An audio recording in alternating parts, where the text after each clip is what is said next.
Bonjour, ici Aurélie Fourré, la fondatrice de Orkella. J'accompagne les entrepreneurs dans la mise en place et la mise en œuvre de leur gestion d'entreprise afin de concilier performance et sérénité au travail. J'ai partagé pas mal de choses sur les outils de pilotage et ça me paraissait intéressant aussi de vous partager comment moi je travaille, qu'est-ce que j'utilise moi, qu'est-ce que j'ai mis en œuvre dans mon entreprise et ce que ça m'a permis de faire. Donc, j'ai 4 principaux outils que j'utilise et que je vais partager avec vous aujourd'hui. Le premier, c'est un outil un peu plus ponctuel, je vais dire, que j'ai mis en place depuis 3 mois et que je pense que je vais arrêter à la fin du mois pour voir un petit peu le temps que je passe sur les différentes activités de mon entreprise. Pourquoi j'ai mis ça en place? Parce que j'avais déjà des impressions, mais j'avais besoin de mesurer un peu plus précisément certaines choses.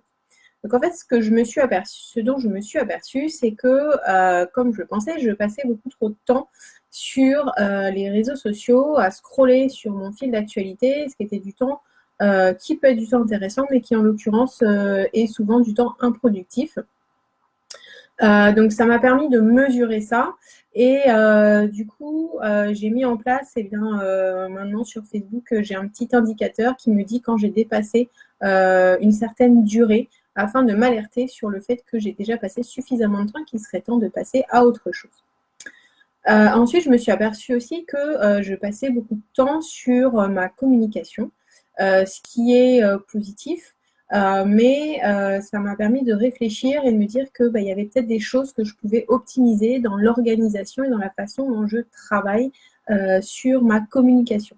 Donc, du coup, j'ai réfléchi en amont à comment je communique, où je communique et qu'est-ce que je pourrais mettre en place pour y passer moins de temps, pour optimiser un petit peu ce temps-là. J'ai vu que je passais suffisamment de temps pour moi, je prends suffisamment de temps, donc ça c'est ok et c'est à maintenir. Par contre, c'est vrai que comme je prends pas mal de temps, enfin pas mal, c'est subjectif, hein, mais en tout cas comme je prends le temps de me ressourcer, de faire des pauses, etc., je sais que voilà, c'est une variable que je peux ajuster aussi.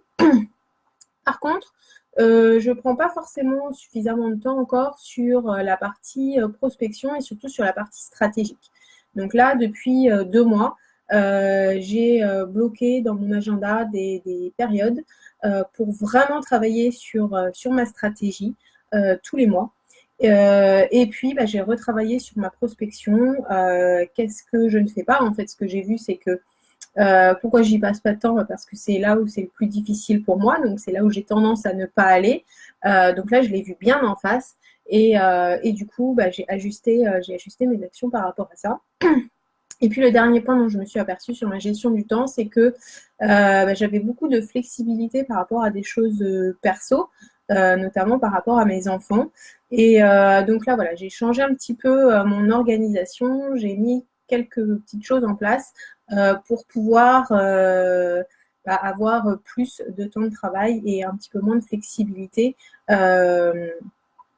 quand c'est pas forcément super nécessaire et que j'ai tendance à faire passer les autres avant moi. Voilà, sur la gestion du temps. Ensuite, le deuxième outil que j'ai, qui est l'outil classique, je vous disais que si vous n'en aviez qu'un seul, c'est celui-là qu'il faudrait avoir, c'est le suivi de devis et de factures. Donc ça, ça me permet en fait d'être toujours à l'heure dans ma facturation, d'être très au clair sur les paiements, c'est-à-dire que j'ai pas de paiement en retard. Voilà, là, ça se passe bien. Et puis surtout, ce qui est intéressant, c'est que ça m'a permis de voir d'où venaient mes clients. Est-ce qu'ils viennent des réseaux sociaux? Est-ce qu'ils viennent de rencontres de réseaux physiques? Est-ce qu'ils viennent de la recommandation, etc., de prospection directe? Et du coup, de mieux comprendre quelles sont les actions qui, pour moi, fonctionnent et celles qui fonctionnent moins bien pour pouvoir ajuster mes actions, c'est-à-dire aller encore plus là où ça fonctionne et là où ça fonctionne moins bien, et bien pouvoir retravailler là-dessus pour pouvoir améliorer les choses. Et puis, la deuxième chose que ça me permet de voir, c'est mon taux de conversion, c'est-à-dire que je sais sur le nombre de devis que je fais, combien de devis sont acceptés. Et du coup, par rapport à mes objectifs de chiffre d'affaires, je sais combien j'ai besoin de faire de devis pour pouvoir atteindre mon chiffre d'affaires. Donc, ça me permet de garder le focus et d'être très clair au niveau de mes objectifs sur le nombre d'actions que je dois mener. Troisième outil, qui est là aussi un must, c'est le suivi financier, donc c'est-à-dire mon prévisionnel que mois par mois je convertis en réel. Donc là, ça m'a permis de mieux comprendre la structure de mes charges, déjà de bien faire le point sur l'ensemble de mes charges et de savoir comment elles s'organisent, de pouvoir mesurer le retour sur investissement des investissements que j'ai faits, et aussi de voir comment je pouvais optimiser mes charges.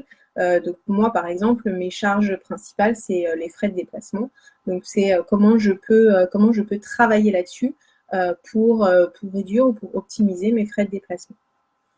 Et puis, avoir ce prévisionnel que je regarde régulièrement, ça me permet vraiment de rester motivée par rapport aux actions de prospection. Je vous ai déjà dit que c'était la partie la plus compliquée pour moi, mais comme pour beaucoup, de savoir exactement ce que j'ai déjà dans la pompe et ce que je veux faire rentrer en plus. Il faut que je fasse des actions et il faut que j'aille faire de la prospection pour pouvoir avoir des devis.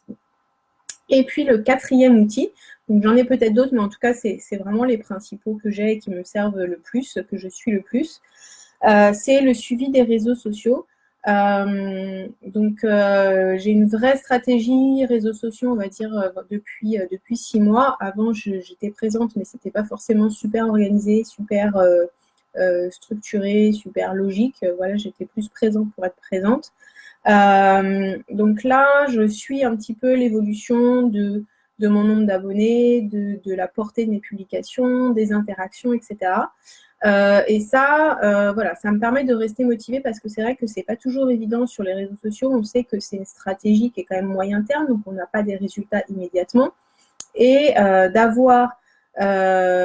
voir l'évolution et de voir que quand même ça grandit au fur et à mesure, même si on n'a pas toujours des commentaires, on n'a pas toujours des masses de retours, ce qui est normal parce qu'il y a beaucoup de personnes qui peuvent suivre, mais sans forcément aller liker, aller mettre un commentaire, etc. Et moi, je sais que c'est ce qui m'arrive aussi régulièrement de faire, c'est-à-dire que je vois du contenu qui m'intéresse, je ne suis pas toujours en interaction pour autant.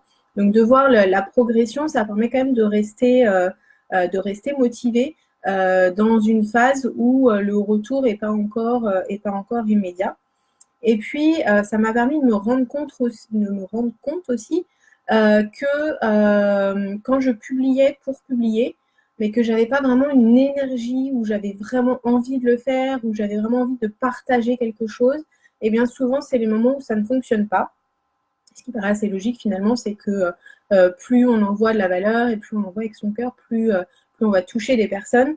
Donc voilà, donc du coup là, ça m'a fait aussi retravailler sur cette partie-là, de me dire que c'était important que j'ai des temps vraiment dans la semaine qui soient focalisés sur, où j'ai envie de partager, où je le fais vraiment parce que j'ai envie et pas parce que c'est une contrainte, parce que ça me permet vraiment d'avoir des meilleurs résultats à ce moment-là.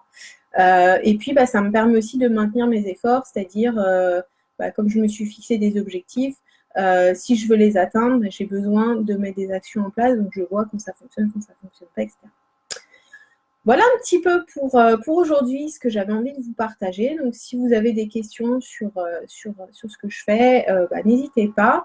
Vous pouvez les poser en commentaire. Vous pouvez aussi m'envoyer un petit message en MP. Et puis, je vous souhaite une très bonne journée. Je vous dis à très bientôt. Ciao, ciao.